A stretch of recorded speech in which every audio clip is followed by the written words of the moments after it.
Kali di Net 16, sebelum turun gunung, Din Minimi ajukan sejumlah syarat, salah satunya adalah amnesti. Pemerintah bukan pertama kali berikan amnesti atau pengampunan pada kelompok bersenjata di Aceh. Presiden memang berwenang, namun mekanismenya harus berkoordinasi dengan DPR.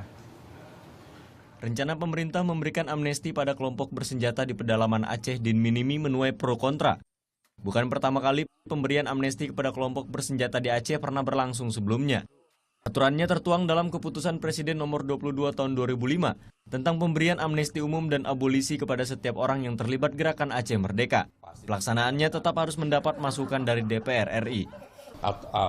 Kepala BIN mengusulkan untuk adanya amnesti.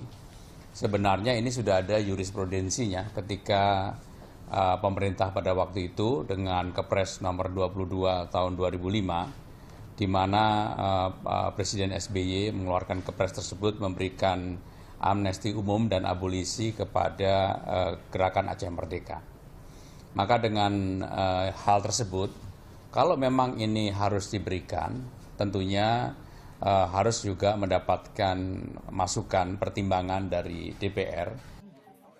Setelah mediasi dan pendekatan selama 2 bulan, Kepala Badan Intelijen Negara Sutioso berhasil membujuk kelompok bersenjata gerakan Aceh Merdeka Din Minimi untuk menyerahkan diri.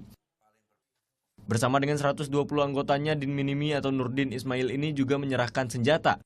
Selama 4 tahun mereka tinggal dalam hutan. Salah satu alasan kelompok Din Minimi menyerahkan diri karena kecewa terhadap petinggi gerakan Aceh Merdeka. 3 anggota Din Minimi kini masih dalam pencarian. Saya yakini kelompok ini semua sudah turun 120, ya plus 30 yang sudah ditahan oleh pihak aparat.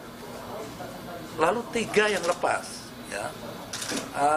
3 orang ini juga membawa senjata dan lepasnya sudah lama sebelum saya bisa berhubungan dengan Din Minimi.